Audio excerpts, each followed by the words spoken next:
సిద్ధం సభలో మాజీ మంత్రి అనిల్ మాట్లాడుతున్నారు. లైవ్ లో చూద్దాం. సభల దగ్గర నుంచి మేయర్ దగ్గర నుంచి ఎమ్మెల్యేల దగ్గర నుంచి మంత్రుల దగ్గర నుంచి అనేక పదవులు ఇచ్చి ఈ రోజు మనకి ఆత్మగౌరవం ఇచ్చాడు. 5 సంవత్సరాల పాటు మనల్ని తలెత్తుకునే విధంగా చేశాడు జగన్మోహన్ రెడ్డి గారు. ఇంకా 45 రోజుల్లో మనందరం కూడా జగన్మోహన్ రెడ్డి గారు రుణం తీర్చుకోవాల్సిన టైం ఆసన్నమైందని చెప్పి మీ అందరికీ కూడా తెలియజేస్తా ఉన్నా.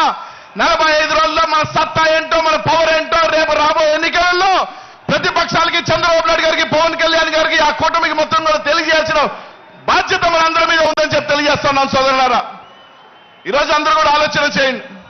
ప్రతి ఒక్కరూ కూడా ఈరోజు రాష్ట్రంలో జగన్మోహన్ రెడ్డి ఎదిరించే దమ్ము ఇది లేక ఈరోజు చంద్రబాబు నాయుడు గారు కానీ, పవన్ కళ్యాణ్ గారు కానీ ఈరోజు జగన్ అన్నని ఎదిరించే దమ్ము లేక ఈరోజు ఇద్దరు కట్టగట్టుకొని మా శక్తి సరిపోదు, మా సామర్థ్యం సరిపోదు జగన్ అన్న ఎదిరించుకోలేక ఈరోజు నేరుగా ఢిల్లీలో 3 రోజుల పాటు కాళ్ళ ఏళ్ల పడి ఈరోజు బీజేపీని కూడా తెచ్చుకుంటున్నారు.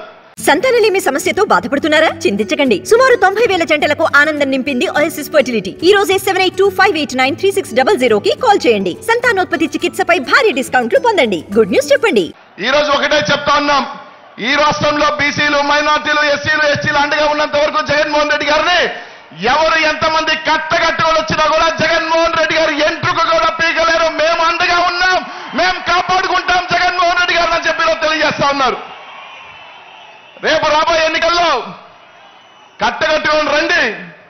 జగన్మోహన్ రెడ్డి గారిని కాపు కాసేదానికి, జగన్మోహన్ రెడ్డి గారిని వెంట నడిచేదానికి, ఈ రాష్ట్రంలో బీసీలు కానీ, మైనార్టీలు కానీ, ఎస్సీ ఎస్టీలు కానీ జగన్మోహన్ రెడ్డిని కాపాడుకునేదానికి, రేపు రాబోయే ఎన్నికల్లో జగన్ అన్నని మళ్ళీ ముఖ్యమంత్రిని చేసుకునేదానికి మనం అందరం కూడా సిద్ధంగా ఉండాలి. మనందరం కూడా సిద్ధంగా ఉన్నామని చెప్పి వాళ్ళందరికీ కూడా తెలియజేస్తానని చెప్పి తెలియజేస్తా ఉన్నా. కాబట్టి అందరం కూడా రేపు రాబోయే 45 రోజులు ఇక్కడ విచ్చేసిన ప్రతి నాయకుడు కానీ, కార్యకర్తలు కానీ ఈ 45 రోజులు మనం కంటికి రెప్పల నిద్ర అనేది కూడా పక్కన పెట్టి ప్రతి ఒక్కరం కూడా కష్టపడతాం. ప్రతి ఒక్కరం కూడా ఎంత సరైన సరే ఈరోజు మనం కష్టపడి ఈ 45 రోజులు మనం జగన్మోహన్ రెడ్డి గారి కోసం కష్టపడితే రానున్న 5 సంవత్సరాలు మనం ప్రశాంతంగా తలెత్తుకొని ఆత్మగౌరవంతో బతికించే దానికి జగన్మోహన్ రెడ్డి గారు మన కంటికి రెప్పలా కాపాడతారని చెప్పి అందరికీ కూడా తెలియజేస్తా ఉన్నా. కాబట్టి ఆలోచన చేయండి. రేపు 2024 ఎన్నికల తర్వాత ఈ రాష్ట్రంలో ఒకే ఒక పార్టీ, అది వైఎస్ఆర్ కాంగ్రెస్ పార్టీ మాత్రమే. 2024 తర్వాత ఈ రాష్ట్రానికి ఒకే సుల్తాన్, అది జగన్మోహన్ రెడ్డి మాత్రమే. 2024 తర్వాత ఈ రాష్ట్రానికి ఏకైక రాజు ఒకే ఒక పార్టీ, జగన్మోహన్ రెడ్డి గారి పార్టీ ఉండాలి. దానికి మన అందరం కూడా సిద్ధంగా ఉండాలి. మీ అందరికీ కూడా తెలియజేస్తాను సోదరులారా.